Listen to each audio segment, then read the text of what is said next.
In this video, we're going to take a look at the developments that took place in Season 7, Episode 9 of The Curse of Oak Island. But first, I'd like to ask that, if you haven't done so already, you please consider getting yourself a copy of my book, The Oak Island Encyclopedia, which you can find by clicking the link in the description. Season 7, Episode 9 of The Curse of Oak Island begins in the War Room, where the boys discuss their next course of action in light of their recent discovery of the location and orientation of Shaft 2, an old searcher shaft said to lie 14 feet southeast of the original money pit.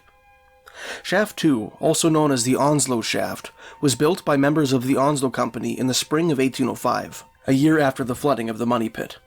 Knowing from their experience the previous year that the money pit could not be drained, the company managers decided to avoid the water problem entirely by sinking a new 114-foot deep shaft, 14 feet southeast of the money pit, and then tunneling laterally towards it. In this way, they reasoned, they could explore the money pit at a depth of 114 feet without having to worry about the water, which they assumed would lie 24 feet above their heads. The company laborers dug a shaft to 114 feet without incident and began to tunnel towards the money pit. The plan seemed to be going well until the tunnel reached a length of 12 feet, only 2 feet from the money pit, whereupon the hard clay that characterized that particular depth gave way to soft mud. When the end of the tunnel began to cave in, the laborers knew that a hasty retreat was in order. Less than 2 hours after the last of the workers was safely hauled to the surface, the Onslow Shaft, or Shaft 2 as it came to be known, was filled with water to a depth of 65 feet from the surface. As was the case in the money pit, bailing appeared to be completely ineffective in lowering the water level. Back in the war room, the treasure hunters agreed that they ought to search for the remnants of the Shaft 2 tunnel in order to pinpoint with greater accuracy the precise location of the original money pit. Later in the episode, the choice drilling crew sinks borehole F-14 at a location prescribed by the treasure hunters in the hope of intersecting the Shaft 2 tunnel. Terry Matheson explains that they hope to encounter the tunnel somewhere between 89 and 105 feet below the surface. Although the tunnel originally lay 114 feet below the surface in the days of the Onslow Company, the entire surface of the money pit area is believed to be about 10 feet lower today than it was in the past, due to the heavy-duty excavations of treasure hunter Robert Dunfield in the 1960s. Borehole F-14 reaches a depth of 89 feet without encountering anything other than in-situ soil, as expected. A core sample taken from a depth of 99 to 105 feet, the crew's approximate target depth, contains a large chunk of wood at the 100-foot level, which Terry Matheson suggests must constitute a piece of either the floor or ceiling of the Shaft 2 tunnel. The treasure hunters agree that they must locate at least one more piece of the tunnel in order to fully determine its orientation, which will lead them to the precise location of the original money pit. In the middle of the episode, Billy Gerhardt discovers an enormous wooden structure within the bump-out area of the Smith's Cove cofferdam, consisting of large, parallel and perpendicularly aligned logs attached by saddle notches, along with a handful of wooden pegs, the same materials of which the U-shaped structure is comprised. Doug Crowell and Laird Niven opine that the structure bears some resemblance to a wharf or pier, while Rick Lagina puts forth the notion that it must be an extension of the slipway, or perhaps a much older structure on top of which the slipway was constructed.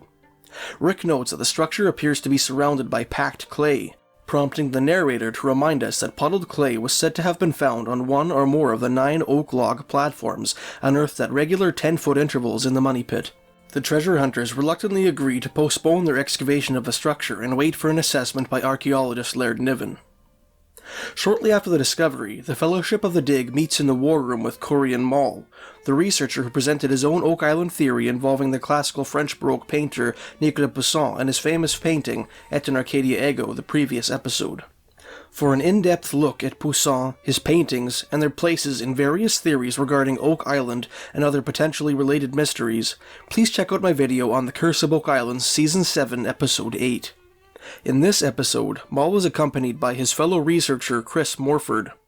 Mall and Morford show the treasure hunters a 1650 self-portrait of Nicolas Poussin and point out an illustration of a painting in the background. This painting depicts a lady wearing a hat in which is set the image of a human eye.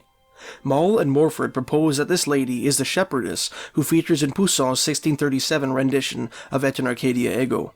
In the previous episode, Mall demonstrated that Poussin's 1637 painting Et in Arcadia Ego appears to have been modeled on a portion of a pentagram, and showed the treasure hunters a map of Nolan's Cross on which the painting and its pentagram are overlaid. In this episode, he demonstrates that the center of the pentagram on which Aeternarcadia Ego was modeled appears to be the forehead of the shepherdess, the same place over which the third eye appears on the hat of the lady in Poussin's self-portrait.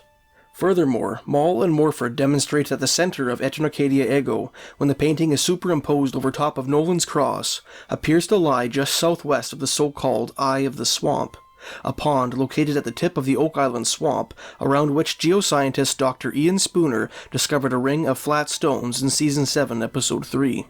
The treasure hunters express some surprise at this connection between the eye on the lady's hat in Poussin's self-portrait and the name which Marty Lagina dubbed the pond. The narrator then attempts to connect Poussin's painting and the pond to the all-seeing eye. The all-seeing eye? A symbol of Freemasonry in the United States mentioned back in Season 4, Episode 2, when Tony Sampson discovered a rock in a water well in the town of New Ross, Nova Scotia, bearing what he suggested might be a representation of the symbol. The next day, Dr. Ian Spooner and 3 of his graduate students from Acadia University, some of whom appeared in a flashback shown in Season 7, Episode 3, of a previous operation which was not featured on the show, head to the Eye of the Swamp in a dinghy and collect several core samples of the swamp floor using a vibrocore drill. Dr. Spooner analyzes these samples and presents his findings in a war room meeting at the end of the episode.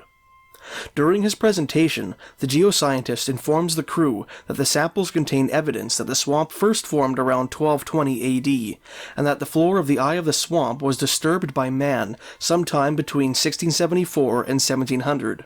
The latter being a date range which corresponds with many of the Oak Island discoveries made throughout Season 5, and the former corresponding with a popular theory that the medieval Knights Templar are behind the Oak Island mystery.